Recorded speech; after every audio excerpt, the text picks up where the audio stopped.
tout le monde. J'aime trop ma coupe. Je sais pas si j'adore. Alors moi, pour moi, bah la wig, ça sert à ça. Petite parenthèse. Au fait, j'avais envie d'un afro déstructuré, mais vraiment crépé, et j'ai pas envie de faire ça à mes cheveux. Non, Donc non, non, ici me ça. voici. En plus, j'ai juste peigné et ensuite j'ai fait des espèces de bantous, mais j'ai pas crêpé. Voilà.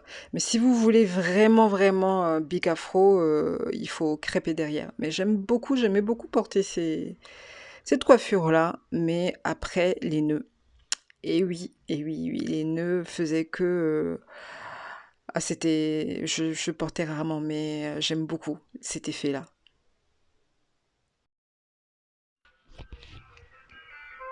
Et quand on veut vraiment un big afro, on prend on peigne le cheveu, on peigne. Une fois qu'on a fini de peigner, on prend le peigne et on crêpe. Et ça donne un big afro. Bref, j'ai pas envie de faire subir ça à mes cheveux. Donc, là, ça c'est mes cheveux devant. Enfin, j'ai essayé de faire une coupe assez sympa, c'est sympa, qui fait, tu vois, très très naturel, je trouve. Qu'est-ce que vous en pensez? Moi, j'aime beaucoup, en tout cas. Et derrière aussi, il y a mes cheveux. J'ai laissé un petit peu mes cheveux derrière. Bref, petite parenthèse. Maintenant, on passe au sujet de la vie. Au tête tout le monde, j'espère que vous allez bien, moi je vais super bien. Alors aujourd'hui on se retrouve dans une nouvelle vidéo qui m'a été pas mal demandée quand même, du fait que la plupart des Taïnas me disent qu'une fois qu'elles ont fini de de laver leurs cheveux avec les huiles, elles se retrouvent avec, la plupart, elles se retrouvent avec les cheveux gras. Après, ça dépend. Moi, pour moi, les cheveux gras et les cheveux gras d'une autre personne, ça va pas être différent. Ça dépend de comment, enfin, ça dépend de notre sensibilité sensorielle. Parenthèse. Ça dépend de comment on ressent le gras, notre affinité avec le gras et tout ça, vous voyez, non? Non, bref, donc ça dépend. Pour éviter tout cela, en fait, j'ai une solution à vous proposer. De un, après, tout le monde peut l'utiliser, hein, après, comment dire, après s'être lavé avec son soin lavant à l'huile. Il faut dire que euh, mon mélange, mon sérum huileux euh, est fait assez spécialement, en fait. Donc, d'une part, il y a des huiles oméga 3 et oméga 6 et un petit peu d'oméga 9 pour essayer d'équilibrer pour que ça aille plus ou moins à tout le monde. Mais non seulement ça, on a travaillé, on a rajouté des acides gras en fait. Donc, certains beurres végétaux contiennent des acides gras. Donc, on a extrait ces acides gras qu'on a rajoutés au fait au, euh, au mélange d'huile afin d'obtenir une texture crème et afin d'obtenir ce côté émollient, ce côté pas, comment dire, pas huileux qui reste. C'est le petit secret, entre parenthèses, de mon sérum huileux lavant. Voilà. Mais même si vous utilisez le sérum huileux lavant, cette recette, vous pouvez l'utiliser de un parce que le sérum huileux lavant ne définit pas vraiment les boucles. Ça fait plutôt effet défini, mais plutôt peigné. Donc cette recette-là va vous permettre de un de définir vos cheveux, de deux, pour les personnes qui ont cette sensation de gras ou que les cheveux sont gras après leur shampoing huileux, ça va vraiment permettre d'enlever l'excédent de gras tout en respectant la fibre capillaire, tout en fermant correctement les écailles du cheveu de façon à les définir et à préserver l'hydratation beaucoup plus longtemps. En tout cas, dans tous les cas, même si vous utilisez le sérum huileux ou si vous utilisez votre propre soin huileux pour laver vos cheveux, cette recette est faite pour vous deux, dans les deux cas, dans les deux tailles.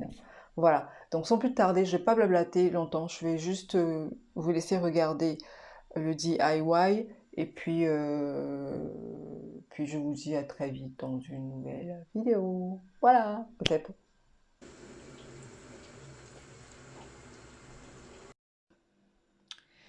Alors, on se retrouve pour la recette. Donc, je vous explique euh, ce qu'il nous faut, ok? Donc, tout d'abord, il nous faut un mucilage, voilà. Euh, un mucilage, non. Il nous faut deux mucilages. Systématiquement, il nous faut du gel d'aloe vera, brut, frais, c'est-à-dire que vous venez d'extraire, c'est super important. Donc, dans votre eau mucilagineuse, moi je conseille globalement de faire pour minimum 2 litres, voire 3 litres d'eau mucilagineuse pour rincer correctement ses cheveux. 3 litres minimum, c'est 2 litres minimum, c'est suffisant. Mais si vous pouvez faire 3 litres, c'est super. Vraiment, pour rincer vos cheveux, c'est le must, quoi. Donc, tout d'abord, il vous faut une base. Ok? Moi, ça, ici, je vais faire pour une petite dose, un petit dosage. Et après, vous avez juste à multiplier après. Vous voyez ce que je veux dire? Je vais pas utiliser maintenant, ni pour moi, ni pour ma fille, parce qu'on va pas faire les soins de sitôt. Donc du coup, je vais vous montrer pour 500 millilitres d'eau mucilagineuse. Après, vous avez juste à multiplier. Donc ici, euh, comme je disais, pour votre base de mucilage, il vous faudrait absolument de l'aloe vera. Ok, du gel d'aloe vera, parce que le gel d'aloe vera contient des tensioactifs et contient des molécules humectantes. Donc, euh, il vous faut pour 250 millilitres de gel d'aloe vera par exemple, il vous faut une autre 250 millilitres d'un autre mucilage que vous pouvez choisir. C'est-à-dire ça peut être du gel de lin, du gel de psyllium, ce que vous voulez en fait. Mais la base, il faut absolument qu'il y ait du gel d'aloe vera. Ok? C'est important. Donc il nous faut 250 millilitres de gel d'aloe vera et 250 millilitres. Ici, j'ai utilisé du gel de lin, ok? Du gel de lin. Donc, il nous faut les deux. Et on a une texture, voilà, assez, vous voyez, assez mucilagineuse, hyper mucilagineuse, comme ceci. D'accord? On a ceci. Voilà, 250, 250, il vous faut ici. Donc, dans Dans ces 250 millilitres là, on va rajouter des choses. Je vais vous montrer ce qu'il nous faut et ensuite on passe au tutoriel proprement dit. Ok? Donc voilà, il nous faut ceci. Euh, il nous faut de l'eau assez chaude. Voilà, minérale de préférence. Il nous faut de l'eau minérale, Monroucou ou Evian, ce que vous voulez. Moi, voilà, du Monroucou et il le faut assez, pas très, très chaude, mais quand même chaude. Ok? Ensuite, il nous faut du vinaigre de cidre. D'accord? Voilà, bio de préférence. Et ensuite, il nous faut du sirop de glucose. Si vous ne trouvez pas du sirop de glucose, du sirop de sucre de canne va très très bien. Moi, je préfère du sirop de glucose. Pourquoi le sirop de glucose dans ça? Pourquoi pas du sucre ou pourquoi pas autre chose? Tout simplement parce que tout ce qui est sirupeux comme ça, glucosé, ça s'intègre très bien avec la préparation et ne laisse pas cet effet un peu, je sais pas comment expliquer. Des fois, quand vous utilisez du sucre pur, ça fait un effet assez bizarre sur les cheveux et ce n'est pas très très efficace, entre parenthèses. Donc, en gros, ça c'est beaucoup mieux dans vos préparations. Si vous voulez mettre du sucre dans vos préparations, peu importe comme un humectant, parce que le sucre c'est clairement un humectant, préférez plutôt quelque chose comme ça, du sirop de glucose ou du sirop de canne. Voilà. De préférence sirop de canne, canne brute, hein, voilà. Ou un peu de mélasse aussi. La mélasse aussi, ça marche assez bien. Mais la mélasse, la couleur n'est pas top top, ça colore les préparations. C'est l'inconvénient de la mélasse. Si on veut l'utiliser pour des soins sans rinçage. Alors, qu'est-ce que vous allez faire? Donc, c'est assez simple. Dans votre pot dans votre pot de mucilage, je vais y arriver. Ok. Vous allez mettre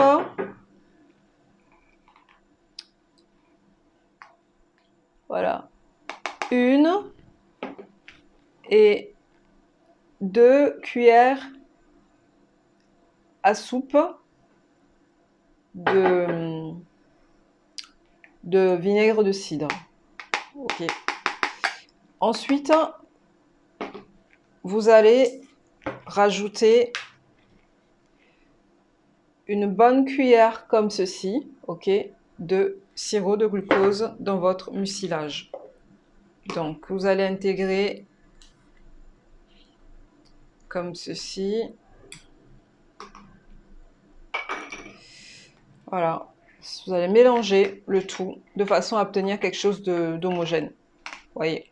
Déjà, le sirop de glucose, quand vous rajoutez ça dedans, ça va un petit peu liquéfier, avoir tendance à liquéfier votre mucilage. Okay. Je sais pas, je vais essayer de voir si je ne peux pas.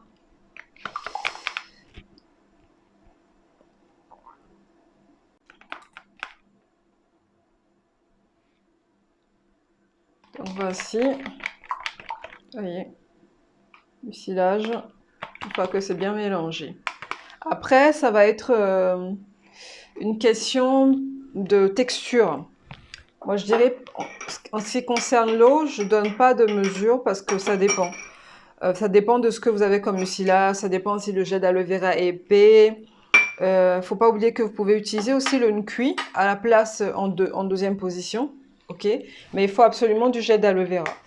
Donc, vous allez rajouter votre eau, en fait, chaude dans l'ensemble du mucilage, ok, que vous allez mélanger.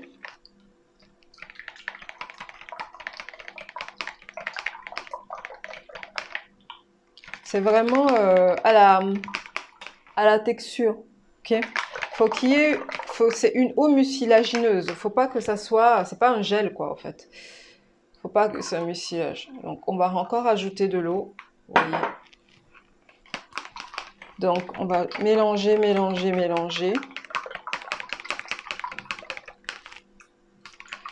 On va mélanger.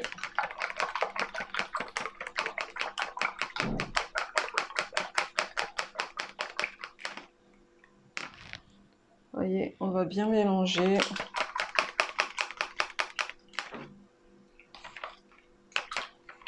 Voilà. De façon à obtenir une eau mucilage. Voilà, on y arrive. Vous voyez la texture. Voilà, c'est ça en fait. Vous voyez, vous obtenez une eau mucilagineuse, humectante. Vous voyez. Ça doit avoir, voilà, une texture comme ça. Assez fluide et glissante. Et vous sentez, voilà, ça doit avoir ça.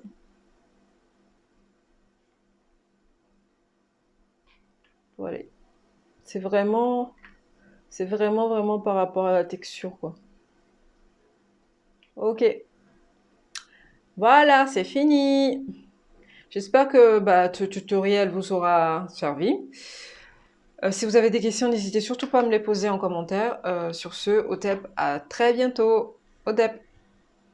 Pour récapituler, vous finissez de laver vos cheveux avec vos huiles lavantes ou avec le sérum lavant de chez Ta Renaissance. Ce que vous allez faire, vous allez rincer vos cheveux, hein, normalement avec de l'eau tiède, de préférence.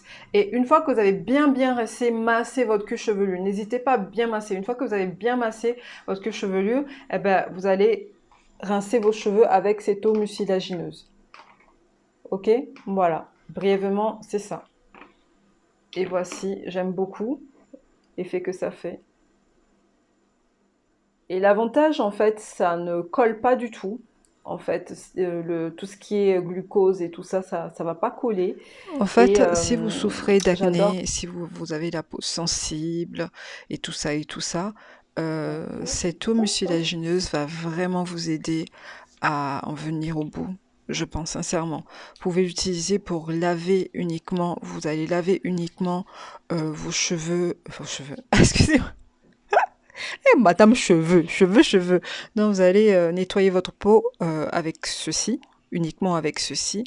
Et ensuite procéder, voilà, à la suite de votre routine. Mais si vous avez la peau sensible, votre soin lavant peut être ceci avec un petit peu d'huile dedans, ça dépend. En fonction, vous allez choisir les huiles en fonction de si vous avez la peau, enfin si vous avez une peau plutôt tendance acnéique ou pas. Vous allez choisir, si plus une peau acnéique, vous allez choisir une eau des huiles comme l'huile de Nîmes, des choses comme ça. Voilà, vous allez faire des infusions de... Bref, ça sera une autre vidéo. Ok?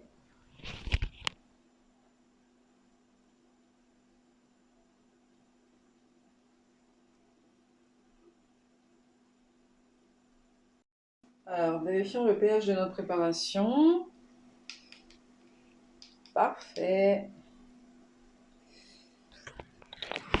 Donc, il en vasine, on va dire 4-5. Hein. Voilà, je sais pas si vous... Ouais, 4-5. 4-5. Ouais, 4-5. C'est parfait.